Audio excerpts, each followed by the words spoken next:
शुक्र खुदा में रज़वी हो। Allah subhanahu wa ta'ala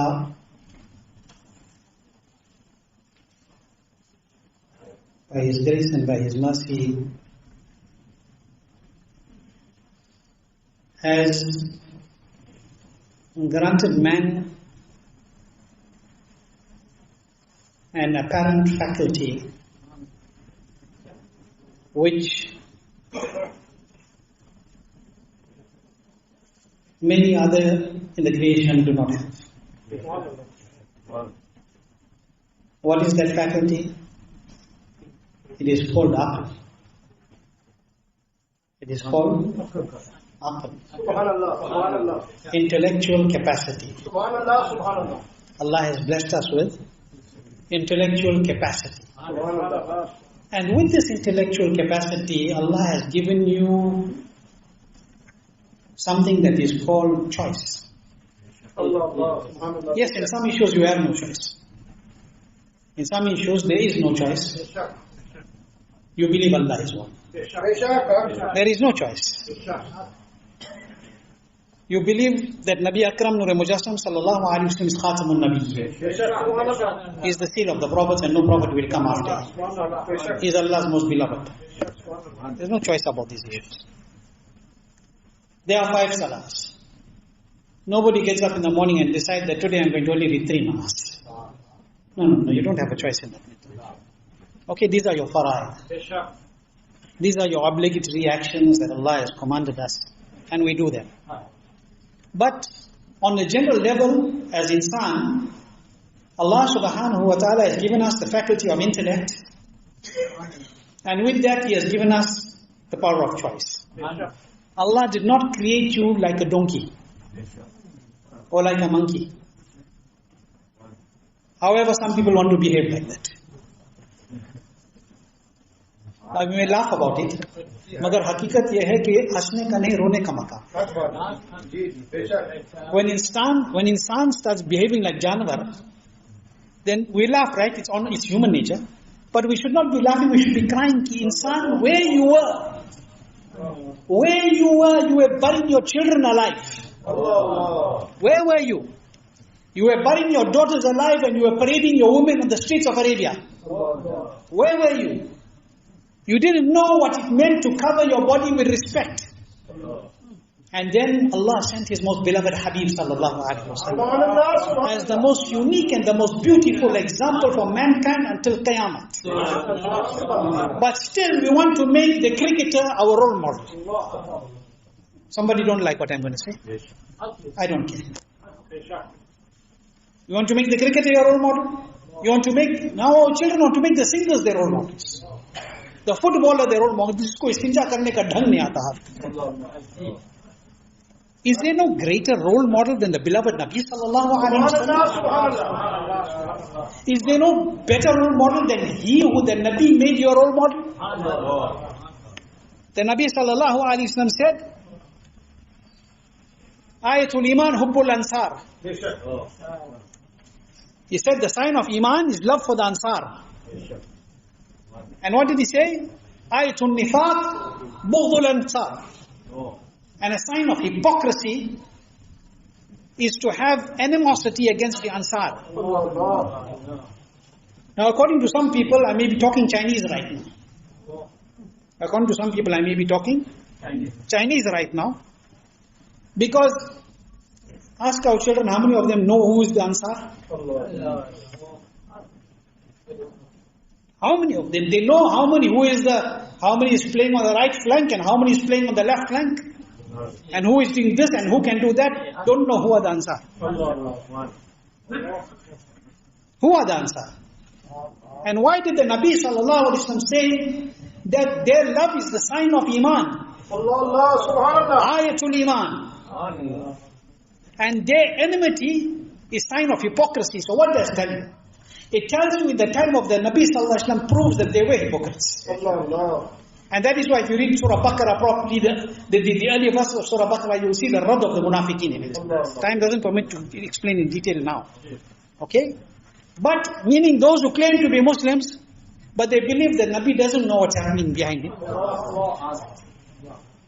That is why they went amongst themselves, isn't it? And they used to speak. And when they were asked what they would say, they would say, no, we were just mocking. We were just talking amongst ourselves. But these were the same people who the Quran said about خَتَمَ اللَّهُ عَلَى قُلُوبِهِمْ وَعَلَى سَمْعِهِمْ وَعَلَى أَبْصَارِهِمْ غِشَاوَةٌ وَلَهُمْ عَذَابٌ أَلِيمٌ. Allah said about them in the Quran. So, in every zamana this was there. But why did the Nabi say this? First you have to see, who are the Ansar? The Ansar are those who accepted Islam in that zamana at the hand of the greatest of Allah's creation, the beloved Nabi sallallahu alaihi wasallam. And they were those who were the real helpers. Who? Those who were the blessed and the fortunate residents of Madinatul Munawwarah. When the Muhajirin made hijrat from Makkah and went to Medina, these were the ones who opened their houses and their hearts towards them. Why did they open their houses and their hearts towards them? Because they came in the love of Allah. They came in the love of Rasulullah sallallahu alaihi wasallam. So the Nabi did not say anybody else is a sign of Iman.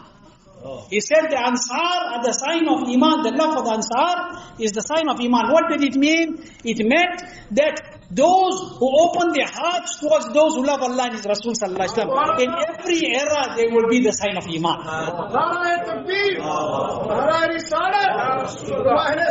Yes, समझने वाली बात है. समझ रहे? But if you don't understand, then my policy, as I said in the beginning, कि इंसान sometimes becomes, you know where. Okay? Why? Because you don't understand. You don't want. A lot of times it's not you don't understand, it's a person don't want to understand. Telling the person that this is your father, this is your mother. There is that you don't stand in front of them and talk how you feel like. There is that you should honor them as your parents. But if the person says, I can't understand, it's not that he can't understand, he does not want to understand. It's not that I can't understand. Very simple math. And you don't have to be a rocket scientist to understand this. So the beloved Rasul sallallahu alaihi wasallam said that the sign of the love for the Ansar is the sign of Iman. And you must remember the Nabi did not say, the Nabi sallallahu alaihi wasallam did not say, Ayatul Kufr Bughdul Ansar. He said Ayatul Nifaq. He didn't. This is hadith of Bukhari. This is hadith of Bukhari. Kitabul Iman. Okay? The book of Iman. On the discussion on Iman. Bukhari Sharif, Kitabul Iman. Okay? Bab Ayatul Iman Hubbul Ansar. The chapter in Bukhari.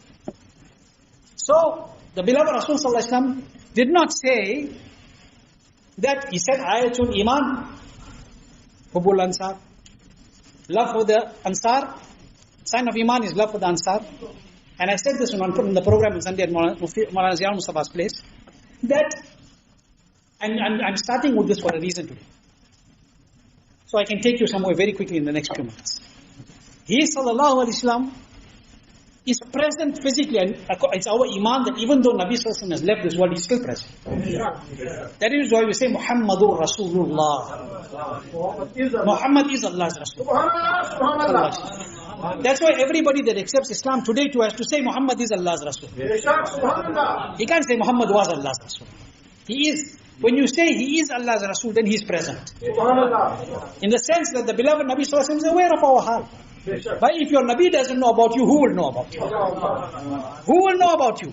Nabi Kareem sallallahu alaihi wasallam himself said, numerous ahadith mubarakah. The Sahaba said that the Nabi sallallahu alaihi wasallam, before he left this dunya, he informed us of everything that will happen between us and Qiyamah.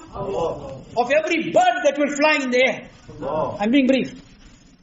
And you still say the beloved Nabi doesn't have ilm ghaib. If this is not ghaib, then what is it?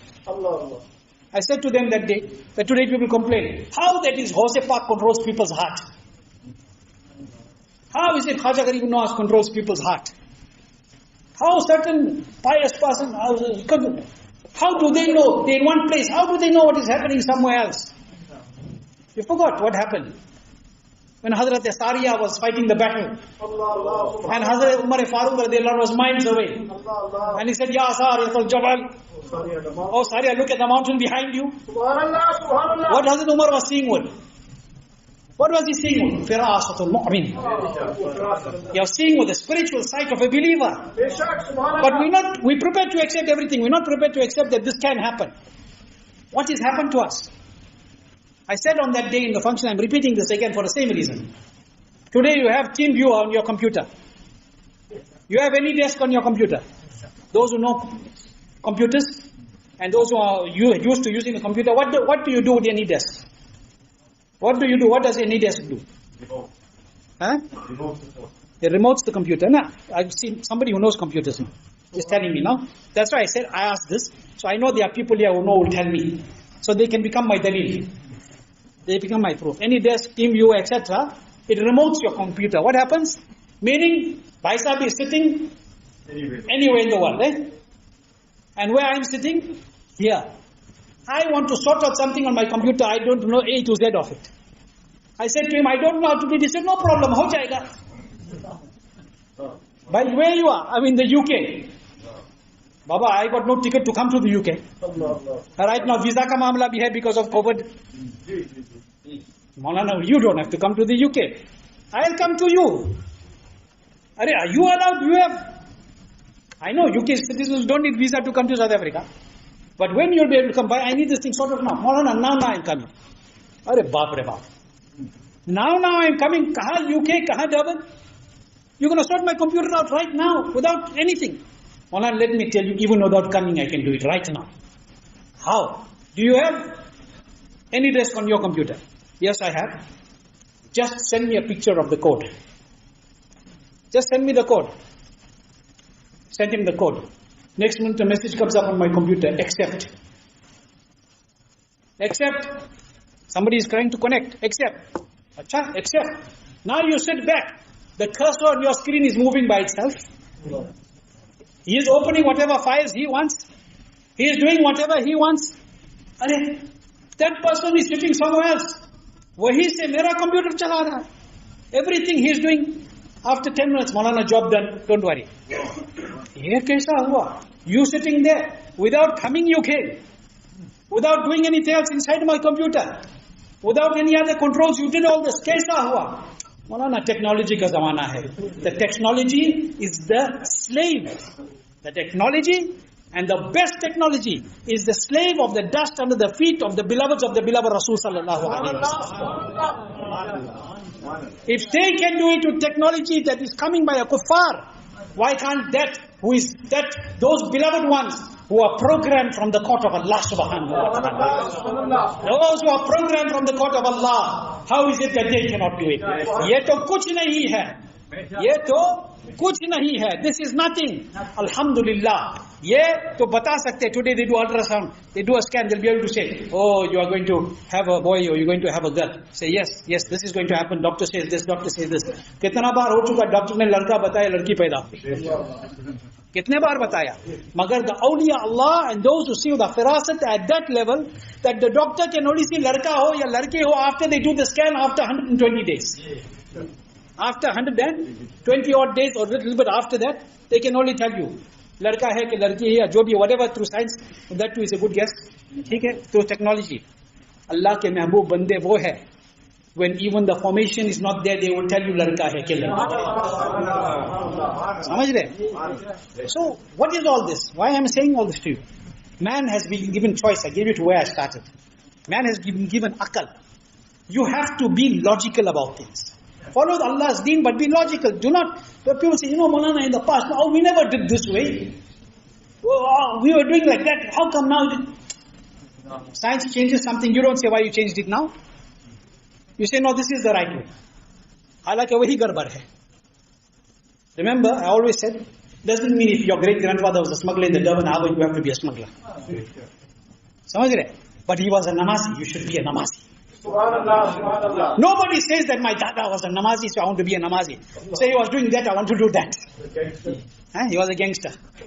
Toba la ilaha illallah Muhammad Rasulullah. So, it's something to think about. Allah subhanahu wa ta'ala has given us akal. Use it. We must make use of the intellectual capacity that Allah gave you. And remain Sunni Sayyidullah Kida. Don't go and flap your hands everywhere. Because this is where Iman goes. And remember, you can lose everything. If you lose Iman, you lost everything. Stay away from Bad Mazhabs. All this Wahhabi concept and all this Razvi, Shia. Stay away. Ahl Sunnah wal Jama'ah. Hold firm to the way of the beloved Rasul. Because look man, let's be honest. The personality who gave you the deen by the command of Allah, if you leave his way, what do you have left? What do you have left? Now, Allah gave us akal. And that's why, wati'ullah wati'ur Rasul. Obey Allah and obey Allah's Rasul. And one way of obeying Allah and His beloved Rasul sallallahu alaihi wasallam is to make nikah. Is to make nikah, which is the sunnah of the beloved Rasul sallallahu alaihi wasallam. Very quickly, I'm telling you this now, I've diverted the topic a little bit, because there's a nikah after Salatul Jummah, before Salatul Salam. Before we read Salami, there'll be a nikah. Wasim Bhai is getting married, so there will be a nikah after inshallah, after the sunnahs. Now, this is also the grand sunnah of Rasulullah sallallahu alaihi wasallam. But today, marriage and nikah, I'm being very blunt. Marriage and nikah has become a fashion. First, you want to see how much we spend for the videography. How much of money spent for video? How much money was spent for this? How much money? After everything is sorted out, then you come ask Maulana. You're available. Everybody does the same. Think about it. What is the important part? Nikah. Your nikah. If your nikah is strong, everything will be strong. Today, everything is about show. The marriage has become about show. People are taking loans, 150,000 rand, because my sister's son had a 500,000 wedding, so I must do 600,000 wedding. And spending the next 20 years paying that debt out. Is this akal mandi? Is this intelligence? Is this why Allah gave us akal? We have to think, we have to be logical.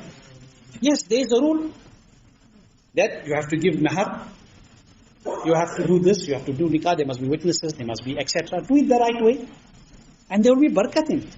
But we give less importance to the nikah and more importance to all the, what they call it, unnecessary formalities, so-called formalities. Everything thereafter. And this is where the problem comes in. The most important thing is the nikah. That is the most important thing. But you can have 10, 20, 50 dates getting cooked. Nikah nahi hoga, dates ka kya zarurat hai? Main thing is the nikah. And go back in history and look at the value of nikah. Today people want to ask, why you people after you make nikah, you're reading salami? Why you read salatu salam? Why shouldn't we read it? Why shouldn't we read it? What is wrong? What was the mahar in the first nikah? What was the mahar in the first nikah?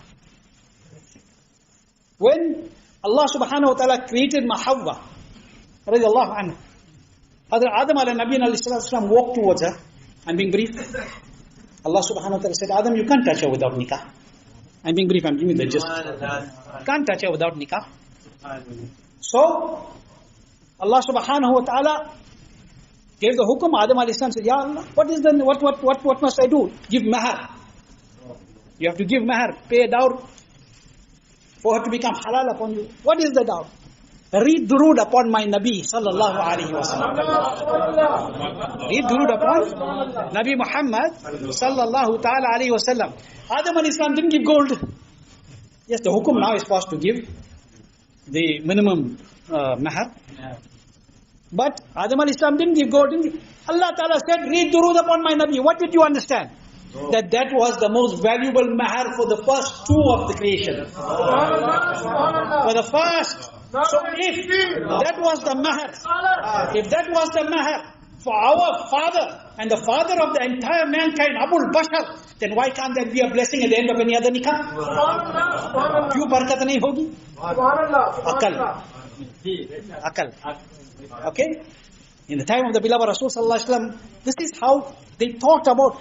Look, that nikah is by Allah's divine qudrat. He made that nikah. He performed the nikah by Allah's divine qudrat as it is befitting His divine being. Who were the witnesses? The malaika. Whose nikah? Hazrat Adam and Ma Hawwa. How khush nasib, how blessed nikah. If that nikah didn't happen, no mankind. Samajh rahe? Nothing. But that nikah and that durood was given so that Now let me tell you. Nabi sallallahu alaihi wasallam had not physically come. But Allah says, send durood upon my Nabi. Can you send something upon somebody that don't exist? Subhanallah, Subhanallah, Subhanallah, Subhanallah. Without comparison, Faisal Bhai, send this to Maulana Ahmad Sabir. If Maulana Ahmad Sabir exists, then you can send. Okay?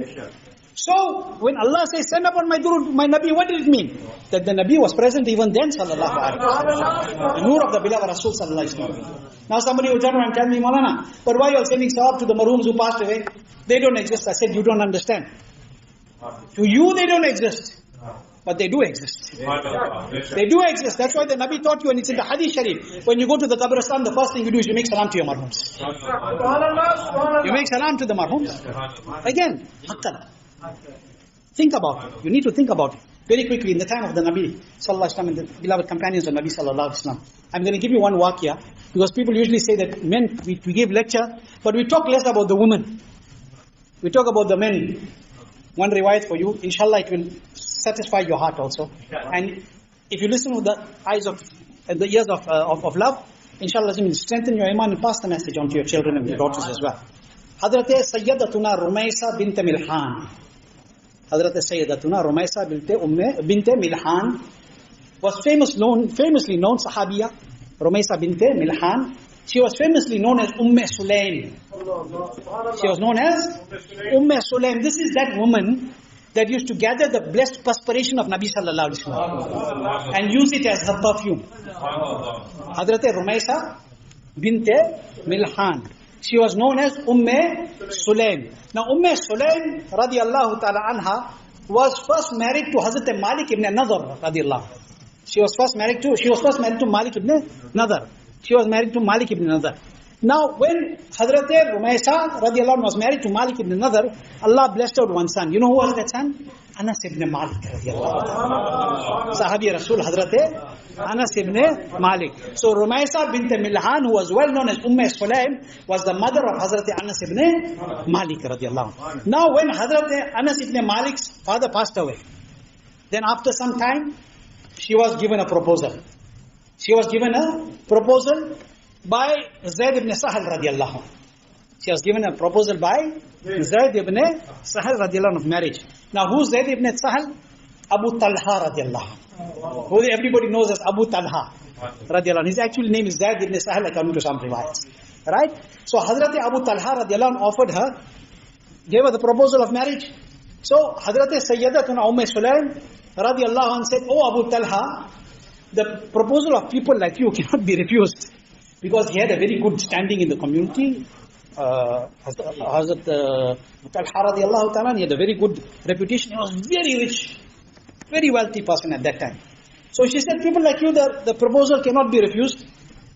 But there's one thing, because at that time Hazrat Abu Talha had not accepted Islam. She said, there's one thing, that I am a Muslim, you're not a Muslim. I am a Muslim, you're not a Muslim. So Abu Talha said, what do you want for marrying me? I'm being brief. What do you want for marrying me? The riwayat I'm giving you is from Sunan al-Kubra. What do you want for marrying me? What do you want as a dowry? Gold? Silver? What do you want? Tell me whatever you want as a dowry, I'll marry you.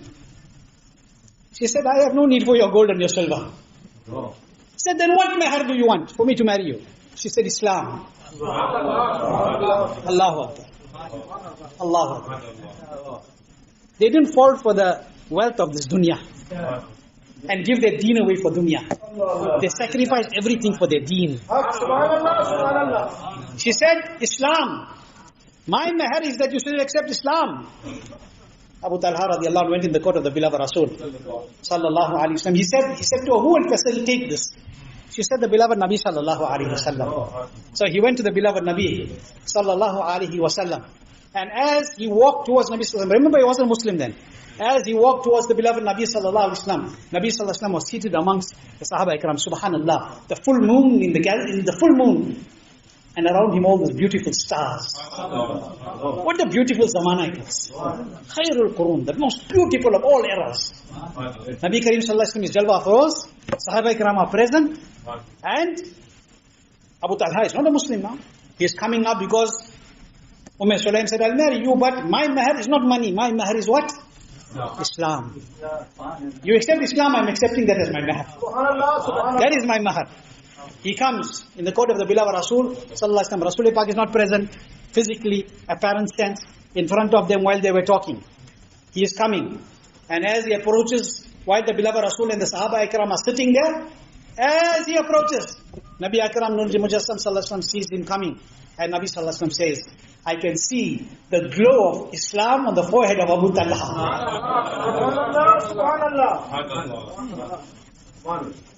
These are eyes. These are eyes that see that which ordinary mortals cannot see. Because he is not a mortal like you and I. Allah ki sarta baqadam shan hai ye. Insan nahi insan.